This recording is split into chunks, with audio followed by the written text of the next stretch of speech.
نہ بناؤ. جب آپ مجبوری بنا لیتے ہو نا کسی کو, آپ کے ہاتھ بن جاتے ہیں, آپ کے ہاتھ بن جاتے ہیں. اور جتنا آپ اپنے آپ کو دوسروں کے سامنے مجبور بناؤ گے, اس زمانے میں اگلا اتنا ہی آپ کو نوچ نوچ کے کھانا شروع کر دے گا, نوچ نوچ کے کھانا شروع کر دے گا. تو یہ ہم صرف فقیر کس کے ہیں؟ اللہ کے. محتاج کس کے ہیں؟ اللہ کے. بس اللہ کے سامنے گڑ گڑاؤ, اللہ کے سامنے ناک رگڑو, اللہ کے سامنے بولو میں محتاج ہوں, میں بھکاری ہوں تیرے در کا. باقی ہر ایک کے سامنے میرے بھائی سر اٹھا کے جینا سیکھ. اور دیکھو مرد کی اللہ نے یہ اس فطرت رکھی ہے کہ اپنے ماتحتوں کے, آپ کے ماتحت اچھا سلوک کرے نا, آپ 20 گنا بڑھا کے اچھا سلوک کرو ان کے ساتھ. ہمارے حضرت مفتی رشید احمد صاحب رحمہ اللہ تعالیٰ کی طبیعت میں بے انتہا استغنا تھا, بہت استغنا. استغنا سمجھتے ہیں؟ یعنی وہ اپنے آپ کو کسی کا محتاج نہیں بناتے تھے کبھی بھی. لیکن ہم نے دیکھا کہ ہمارے حضرت کی کوئی ذرا سی خدمت کر لینا, حضرت کو پتا چلتا تھا نا یہ دل سے خدمت نہیں کرنا چاہتا, حضرت کبھی بھی خدمت نہیں لیتے تھے اس سے. حضرت فرماتے تھے میرے محسنین صرف میرے ماں باپ ہیں اور میرے استاذ, اس کے علاوہ میں کسی کا احسان نہیں لیتا. ایسا سر اٹھا کے جیے ہمیشہ. لیکن ہم دیکھتے تھے اگر حضرت کی کوئی ذرا سی خدمت کر دے, بہت معمولی سی, اتنی دعائیں دیتے تھے, اتنی دعائیں, ہمیں شرمندگی ہوتی تھی, ہم نے کون سا تیر مار لیا بھائی, یعنی کیا کر لیا ہم نے, اتنی دعائیں, اتنا خوش, اتنا خوش. یہ عزت دار لوگوں کی علامت ہوتی ہے کہ وہ کسی کے محتاج نہیں ہوتے. لیکن کوئی ان پر تھوڑا سا احسان کرے تو رپلائی میں وہ تھوڑا نہیں, وہ بہت زیادہ. کیونکہ احسان کے بدلے میں اگر آپ احسان نہیں کرتے تو اس کو استغنا نہیں کہتے, اس کو تکبر کہتے ہیں. استغنا الگ چیز ہے. دیکھو کچھ لوگ کیا ہوتے ہیں, کسی نے آپ کی خدمت کر دی ہے تو کون سا تیر مار دیا اس نے, ہمیں کسی کے خدمت کی ضرورت نہیں ہے. دیکھنے میں تو لگے گا آپ بہت اونچے ہیں, لیکن یہ اونچے نہیں, آپ کا کھوپڑی کیا ہو گئی ہے, آؤٹ. آپ میں تکبر ہے. بھائی کوئی خدمت ٹھیک ہے, آپ اس کی خدمت کے محتاج نہیں ہیں, لیکن اگر اس نے خدمت کر دی ہے نا تو آپ اس کو رپلائی ایسے دو کہ جیسے آپ کو بہت ہی اچھا لگا ہے, آپ کو ضرورت تھی. ہم نے بڑوں کو دیکھا ہے, تھوڑا سا آپ خدمت کریں گے تو رپلائی اس کا بہت اچھا. نبی صلی اللہ علیہ وسلم کی کیا سیرت ہے, حضرت ابو بکر نے نبی کا ساتھ دیا نا تو کوئی نبی پہ احسان کیا بولو نا, کیا ہو گیا بھائی. حضرت ابو بکر نے جب نبی صلی اللہ علیہ وسلم کو لوگوں نے مکہ سے نکالا تو کس نے ساتھ دیا؟ ابو بکر نے. غار میں کون ساتھ تھا؟ ابو بکر. حالانکہ اصل میں یہ نبی کا احسان تھا حضرت ابو بکر پہ. بھائی اس خدمت کی وجہ سے نبی کی تو اللہ نے ویسے ہی مدد کرنی تھی, یہ تو نبی نے ابو بکر کو اپنی خدمت کا موقع دے دیا رضی اللہ عنہ کو, تو یہ نبی کا کس پر احسان ہے؟ ابے بھائی کوئی اتنے پیغمبر کسی کو اپنی خدمت کرنے دے دیں تو یہ تو پیغمبر کا ان پر احسان ہے, جس سے انسان کو عقیدت محبت ہوتی ہے. انسان کہتا ہے نا مجھے آپ تھوڑی سی خدمت کرنے دے دیں, آپ کا مجھ پر بہت بڑا احسان ہوگا, کہتے ہیں نا لوگ, اور باقی سمجھتے بھی ہیں کہ بھائی اس کو ہماری خدمت کی کیا ضرورت ہے. تو قرآن میں اللہ نے فرمایا بھی کہ اگر تم نبی کی مدد نہیں کرو گے, اللہ تو اپنے نبی کی مدد کرے گا, آخری نبی ہے, آپ کا دین تو غالب ہو کے رہے گا. لیکن نبی نے ابو بکر کو کیسا صلہ دیا, فرمایا میں نے ہر شخص کی خدمت کا دنیا میں بدلہ دے دیا ہے سوائے ابو بکر. یہ مبالغہ ہے, ورنہ ایسا کیسے ہو سکتا ہے؟ نبی کی برکت سے ابو بکر کو ایمان ملا, لیکن آپ صلی اللہ علیہ وسلم نے سکھایا ہے. پھر فرمایا لو کنت متخذا خلیلا لاتخذت ابا بکر خلیلا, اگر میں کسی کو جگری دوست بناتا تو ابو بکر کو بناتا. خلیل کا مطلب بہت ہی, فرمایا میرا خلیل اللہ کے سوا کوئی, خلیل بنانے کی اجازت ہوتی ابو بکر کو بناتا. کتنا اپریشیٹ کیا آپ صلی اللہ علیہ وسلم نے. حضرت معاذ ابن جبل,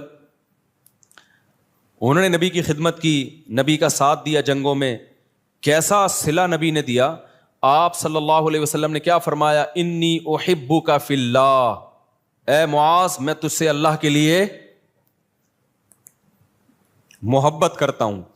جس سے آپ کو محبت ہونا, صحابہ کو پیغمبر سے کس قدر محبت تھی.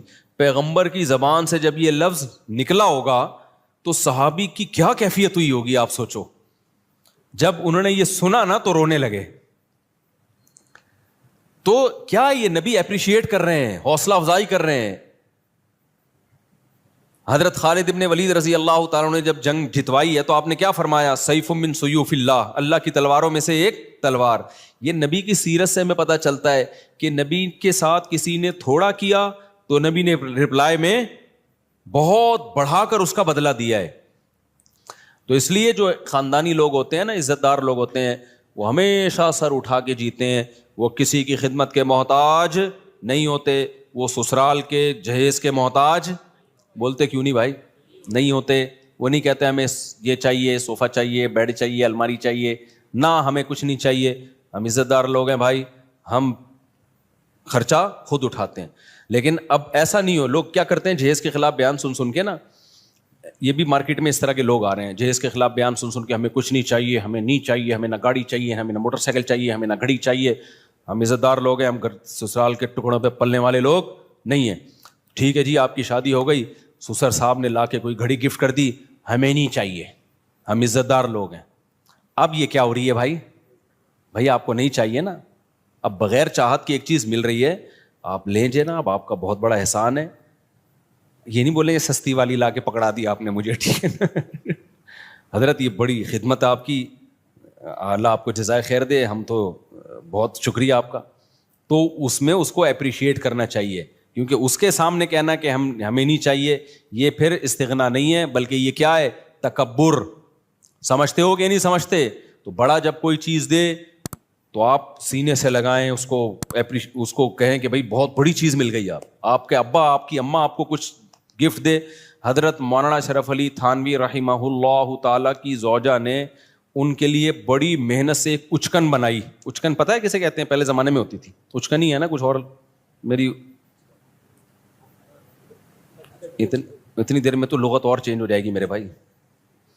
تو ہیں اچکن، کچھ اچکن کہتے ہیں، کچھ وہ نہیں ہوتی ایک وہ پورا چوغا سا پہنا جاتا. اب مولانا تھانوی رحمہ اللہ کا مزاج نہیں تھا ایسی چیزیں پہننے کا، اور ان کے گھر والوں نے اتنی محبت سے اتنی محنت کر کے بنائی تو وہ وہی پہن کے نکل گئے گھر سے باہر. لوگوں نے کہا یہ آپ کیا پہنا ہے؟ انہوں نے کہا یار اتنی محبت سے اس نے بنائی ہے. اب میں یہ نہیں کہہ رہا آپ کی بیگم کچھ بھی آڑا ترچا پہنا دے، آپ دسترخوان پہنا دیا، آپ محبت سے باہر نکل آئے تو لیکن کوئی بھی آپ کے ساتھ تھوڑی سی بھی خدمت کرے تو جواب میں اس کو دعا دینی چاہیے، اس کو بہت زیادہ اپریشیٹ کرنا چاہیے، لیکن محتاج کسی کا انسان بن کے نہ رہے. ایک طرف لوگ بہت زیادہ ٹینشن میں، بچوں کو مارنا پیٹنا، ہر وقت برا بلا کہنا، یا گھر میں ایسا ہر وقت ماحول بنا کے رکھنا، اور ایک طرف گورا ہے اس نے ٹینشن فری بنا دیا. یہ دونوں چیزیں فطرت سے کیا ہے؟ بغاوت. اسلام ہے وَكَذَلِكَ جَعَلْنَاكُمْ أُمَّةً وَسَطًا. اسلام نے کہا نہ ساری خواہشات تمہیں نہیں پوری کرنے دوں گا میں، بہت ساری جگہوں پہ تمہیں اپنی خواہش کو کچلنا پڑے گا. تمہاری وہ لگژری لائف ہو ہی نہیں سکتی جو غیر مسلم کی ہوتی ہے. شراب پینے کا دل چاہے گا، نہ، پابندی ہے. بوڑھے ماں باپ کی بات میں کر رہا تھا، وہ ڈانٹتے ہیں ڈپٹتے ہیں، آپ نے برداشت کرنا ہے. اس سے سب سے بڑا فائدہ پتہ ہے کیا ہوگا؟ جب آپ اپنے بچوں کے سامنے اپنے بوڑھے باپ کی برداشت کرو گے تو سمجھ لو آپ کا بڑھاپا اب جنت. نہیں آئی میرا خیال ہے بات؟ آپ کا بڑھاپا کیا ہے؟ جنت. آپ کا بچہ سیکھے گا بھائی ہماری پرمپرا ہے کہ بڑوں کے سامنے آواز. دیکھو میں 1 گھنٹہ تقریر کروں نا کہ باپ کے سامنے مت چیخو، باپ کی خدمت کرو، خدا کی قسم اس کا 1% شاید اثر ہو جائے. لیکن میرا باپ زندہ ہو اور میں اولاد کے سامنے ان کی خدمت کر رہا ہوں اور باپ کی مار برداشت کر رہا ہوں، وہ مجھ پہ ہاتھ اٹھا رہا ہے مگر میں اس کے سامنے آواز اونچی، مار کھا کے بھی میں مسکرا رہا ہوں. یہ 6 گھنٹے 10 گھنٹے کے بیانات اور کتابیں ایک طرف، اس سے آپ کیا بچے کو جو موٹیویشن ملے گی نا، وہ سمجھ جائے گا بھائی ہمارے ہاں ہوتا ہی یہی ہے کہ باپ کے سامنے آواز نہیں بلند کی جاتی. اس کو رائٹ ہے کہ وہ مارے، وہ ہاتھ اٹھائے، اس کو یہ حق دیا ہے خدا نے. اب تک ہمارا کلچر بچا ہوا کیوں تھا؟ باپوں کے سامنے ماؤں کے سامنے چیختے نہیں تھے. کیوں بچا ہوا تھا؟ اس لیے کہ دیکھتے آ رہے باپ. اب سیٹ اپ ختم ہو گئے نا، تو شادیاں دیر سے ہو رہی ہیں، بچے پیدا ہی ایسی عمر میں ہوتے ہیں کہ آپ کے باپ کا انتقال ہو چکا ہوتا ہے. یہ بھی ایک بڑا نقصان ہے. پہلے لوگ بچے دیکھتے تھے ہمارے ابا اپنے ابا کی ایسی خدمت کر رہے ہیں. ہم نے ایسے خاندان دیکھے ہیں کہ دادا بیٹھا ہوا ہے نا، مجال ہے کوئی منہ سے آواز بھی نکال لے، وہ پتہ چلتا تھا واقعی دادا ہے. اب دادا ایک لقب رہ گیا، محلے کا دادا آ رہا ہے. تو سچی مچی کا دادا ہے گھر میں, اس کی کوئی 2 ٹکے کی ویلیو نہیں ہے, وہ بیچارہ کھانسنے کے لیے ہے بس, اس کی کھانسی سے بھی تکلیف ہوتی ہے, جراثیم پھیلا رہا ہے گھر میں بیٹھ کے وہ. تو اسی طرح میرے بھائی جو عورت شوہر کے سامنے آواز پس رکھتی ہے, اس کی بیٹیاں بھی کیا کرتی ہیں, تبھی کہیں رشتہ لینے کے لیے جایا کرو نا تو یہ دیکھا کرو میری ساس کا میرے سسر کے ساتھ ایٹیٹیوڈ کیسا ہے. یہ بہت امپورٹنٹ بات ہے. اگر وہ ساس اپنے شوہر کی غیبتیں کر رہی ہے اور وہ اب میرے میاں ایسا ہے تو بیوقوف ہے, مجھ سے پوچھو کہاں شادی کرنی ہے کہاں نہیں کرنی, ان کو کیا پتا بیچاروں کو, اور وہ چیخنا چلانا چل رہا ہے, تو سمجھ لو کہ 90% چانس ہے کہ آپ کی بیگم بھی آپ کو طبیعت سے ایک لگایا آپ نے تو آگے سے کیا کتنے لگائے گی, وہ 4 لگیں گے رکھ کے. یہ ہوتا ہے مارکیٹ میں, چلتا ہے. تو یہ تو ماحول ہے بھائی نبی صلی اللہ علیہ وسلم کے. دیکھو میں جب نیا نیا دین کے علم کی طرف آیا نا تو مجھے بہت زیادہ اشکال ہوتے تھے کہ نبی صلی اللہ علیہ وسلم نے ہر چیز زبان سے بتا کے لکھوا کے چلے کیوں نہیں گئے. آپ بتا دیتے پڑوسیوں کے یہ حقوق ہیں, گھر والوں کے یہ حقوق ہیں, فلانوں کے یہ حقوق ہیں, یہ حقوق ہیں, پوری زندگی ایک مرتب کر کے چلے جاتے. نہ فقہ جو مرتب ہوا ہے نا پیغمبر کی سیرت سے ہوا ہے, پیغمبر سے عمل کروایا گیا ہے. کیونکہ نبی کا کام صرف مسئلہ بتانا نہیں ہے, مسئلے پہ شریعت پہ لوگوں کو چلانا ہے. چلانے کے لیے ضروری ہے کہ صحابہ آپ کو خود چلتا ہوا دیکھیں اس پہ. تبھی تو اللہ نے فرشتے کو نبی بنا کے نہیں بھیجا. فرشتہ اگر نبی بن کے آتا نا تو پتہ کیا کہتا, جب رمضان کا چاند نظر آئے تو روزہ رکھ لینا, اور جب عید کا چاند نظر آئے تو روزے چھوڑ دینا. بس بھائی ہم کہتے ہیں نہ یہ اس کو تو نہ رمضان اس کی صحت تو کوئی فرق پڑتا ہے نہ شوال, لیکن صحابہ دیکھ رہے ہیں یار نبی صلی اللہ علیہ وسلم کیسے روزے پہ روزے رکھ رہے ہیں. تو جب تک انسان کا عمل سامنے نہیں ہوتا موٹیویشن نہیں ملتی ہے. دیکھو میں ایک اور مثال دیتا ہوں. صلح حدیبیہ کے موقع پہ مشرکین مکہ نے صحابہ کو عمرہ کرنے سے روک دیا. اب عمرے کا احرام باندھا ہوا ہے سب نے. آپ کو مسئلہ پتا ہونا چاہیے کہ جب ہم عمرے کا احرام پہن لیتے ہیں, لبیک اللہم لبیک کہہ دیتے ہیں, تو جب تک طواف اور سعی نہ کر لیں وہ احرام اتارنے کی اجازت بولو نہیں ہے. بالکل ایسے جیسے تکبیر تحریمہ کے لیے نیت باندھ لی نا, تو جب تک 2 رکعتیں پڑھ کے سلام نہیں پھیرو گے آپ کو نیت توڑنے کی اجازت نہیں ہے, گناہ ہے نیت توڑنا. تو ایسے ہی احرام جب ایک دفعہ باندھ لیا جائے نا تو جب تک عمرہ نہ ہو جائے آپ اس احرام کو نہیں کھول سکتے. تو صحابہ احرام میں بیٹھے ہوئے ہیں, مشرکین نے آپ کو منع کر دیا, معاہدہ کیا کہ بھائی اگلے سال آنا آپ عمرہ کرنے کے, اس سال نہیں کر سکتے آپ. تو اب صحابہ پریشان, پہلے موت پہ بیعت کر چکے ہیں 1400 صحابہ کہ ہم لڑیں گے ان سے. تو موت پہ بیعت بھی ایسے جذبات بنے ہوئے ہیں, بھائی ہم نے تو ان سے لڑنا ہے, موت پہ بیعت کر کے تیار بیٹھے ہوئے لڑائی کے لیے. اب شرطیں ساری کافروں کی مان رہے ہیں, اور پھر مزید شرط یہ کہ عمرہ کرے بغیر احرام بھی کھول دو آپ, یعنی سر منڈا لو پہلے ہی اور احرام کھول کے دم دو. تو یہ تو اور ان پہ شاک گزرا کہ بھئی یہ تو ذلت در ذلت در ذلت ہے, ہم کیسے مشرکین کے کہنے پر ہم عمرہ چھوڑ دیں اور سر منڈا کے احرام کھول دیں, یہ تو بڑا مسئلہ ہے. نبی صلی اللہ علیہ وسلم نے صحابہ سے فرمایا بھائی سر منڈاؤ اور احرام کھول دو. کوئی بھی نہیں کھول رہا, ٹھیک ہے نا بھائی, ہم کیسے کر لیں, سب ڈر رہے ہیں کہ بھئی ہم یہ تو عمرے کا احرام باندھا ہوا ہے, ہم دباؤ میں آ کے کیسے کر لیں بھائی. تو آپ صلی اللہ علیہ وسلم پریشان ہو گئے کہ بھائی میں سب کو کہہ رہا ہوں کہ سر منڈا لو اور احرام کھول دو, لیکن کوئی بھی نہیں کر رہا یہ کام. آپ کہہ سکتے ہیں بھائی صحابہ نبی کی نافرمانی کیسے کر رہے ہیں. دیکھیں نبی کی حکم کی 2 حیثیتیں ہوتی ہیں. بعض دفعہ آپ صلی اللہ علیہ وسلم کوئی حکم دے رہے ہوتے ہیں, صحابہ یہ سمجھتے ہیں شاید یہ کوئی سیاسی حکم ہے, یعنی ہماری آسانی کے لیے دیا جا رہا ہے, یہ کوئی واجبی حکم نہیں ہے, ہماری آسانی کے لیے. عزیمت اسی میں ہے کہ عمرہ کیا جائے. ہوتا ہے نا بعض دفعہ آپ کسی کو اجازت دیتے ہیں, چل بھائی چھٹی کر لے, تو آج تو چھٹی کر لے. وہ ٹیچر چاہتا ہے کہ سبق ہو لیکن کہتا ہے کر لے چھٹی, تو طالب علم کہتا ہے نہیں سر ہم پڑھیں گے. ایسے ویسے مارکیٹ میں ہے نہیں, لیکن ایک مثال دے رہا ہوں میں. تو اور اتنے اچھے ٹیچر بھی نہیں ہے کہ آپ کا چھٹی کرنے اور کیا نہیں پڑھو, وہ بھی کہتا ہے جا. کراچی میں تو 1 بوند برسنے سے پہلے ہی 1 مہینے کی اسکول کی چھٹیاں ہو جاتی ہیں, ابھی 2-4 بوندیں اور پڑ گئی تو 6 مہینے کی چھٹی. خیر, تو نبی صلی اللہ علیہ وسلم کو پھر حضرت صفیہ نے مشورہ دیا, آپ کی زوجہ نے فرمایا یا رسول اللہ آپ ان لوگوں کو آرڈر نہ کریں, آپ سر منڈا لیں احرام کھول لیں بس. تو نبی صلی اللہ علیہ وسلم نے کیا کیا, سر منڈایا, احرام کھول دیا اپنا. جیسے ہی نبی نے کیا سب نے سر منڈا کے کیا کر لیا. اس سے پتا چلتا ہے نبی کی بھی اسپیچ اثر نہیں کر رہی ہے. آپ پریشان ہو گئے, بھائی یہ مان کیوں نہیں رہے میری بات. لیکن جیسے ہی عمل کیا ہے نا ایک دفعہ بھی, اور مشورہ کس نے, آپ کی زوجہ نے دیا کہ حضرت صفیہ نے, کہ آپ نہ بولیں لوگوں کو, آپ صرف یہ کام کر لیں, آپ سر منڈا لیں اپنا اور آپ احرام کھول دیں. جیسے ہی کیا سب نے فوراً.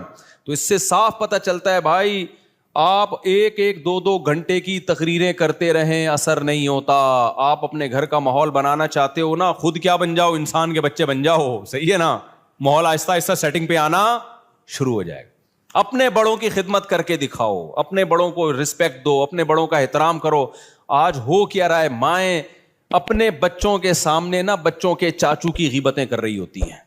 تمہارا تو چاچو ایسا ہے, تمہارا تو باپ ایسا ہے, تمہارے باپ سے. ایک صاحب مجھے کہنے لگے 40 سال ہو گئے میری اپنی بیگم کی خدمت کرتے ہوئے, بیگم بچوں کے سامنے کہہ رہی تھی تیرے باپ نے ہمیں دیا کیا ہے. اچھا بس ختم کر, تمہارے باپ نے جو ہے نا کیا ہمیں کچھ بھی نہیں. تو میں نے کہا پھر آپ کیا جواب دیتے ہیں؟ کہہ رہے میں کہتا ہوں میں معذرت چاہتا ہوں بیگم, میں آپ کی صحیح خدمت, کیونکہ اگر وہ بچوں کے سامنے کہہ دے نا کہ یہ غلط کہہ رہی ہے تو ایک جنگ چھڑ جائے گی. کیا ہو جائے گا؟ بچے دیکھیں گے اماں ابا ہمارے دونوں کیا ہیں, فائٹر ہیں. تو وہ صاحب کہتے ہیں میں فائٹ سے بچنے کے لیے کیا کہتا ہوں کہ ایکسکیوز کرتا ہوں, میں نے 40 سال آپ کی خدمت جیسی خدمت کرنی چاہیے تھی کائنڈلی میں وہ خدمت نہیں کر سکا. تو اب پتہ نہیں کون اس میں صحیح تھا کون غلط تھا, واللہ عالم. بہرحال تو مائیں بعض دفعہ یہ کر رہی ہوتی ہیں بچوں کو باپ کے بارے میں, تمہارا باپ ایسا, تمہاری, اور باپ بعض دفعہ ماں کے بارے میں, تمہاری ماں ایسی. تو خوب سمجھ لو یہ بچہ نہ باپ کا رہے گا اور نہ ماں کا رہے گا. مائیں سمجھ رہی ہوتی ہیں. یار ایک اور واقعہ میرے سامنے آیا ہے, خون کے آنسو رونے کا دل کرتا ہے. ایسے واقعات بھی آتے ہیں, ماں بیمار ہوئی ہے نا, اب بچہ ماں کی زیادہ خدمت کر رہا ہے تو باپ کو غصہ آ رہا ہے. باپ بیمار پڑا ہوا ہے, بچہ باپ کی بہت خدمت کر رہا ہے تو ماں کو غصہ آ رہا ہے کہ کیوں ابا کو اتنا کیوں فری کرایا ہوا ہے. بس اعتدال سے رہو, زیادہ غلام بننے کی کوشش. یار تو اپنا بڑھاپا دیکھ لے بھائی. جو بچہ تیرے شوہر کی خدمت کر رہا ہے بیماری میں, جس کو تو کہہ رہی ہے مکھن لگا رہا ہے, چاپلوسی کر رہا ہے, چمچا بنا ہوا ہے, تو خوش ہونا چاہیے کہ کل وہ تیری بھی کرے گا ایسی خدمت. اس کو اس سے باغی بنا رہی ہیں. کتنا بڑا جرم ہے یار, کیسے بے وقوف لوگ ہیں کہ نہیں ہے. تو اس لیے صبر کا مطلب کیا ہے؟ اللہ نے جو کہا نا کہ صبر کرو, صبر, ان الانسان خلق ہلوعا, انسان جلد باز ہے, اس میں صبر نہیں ہے.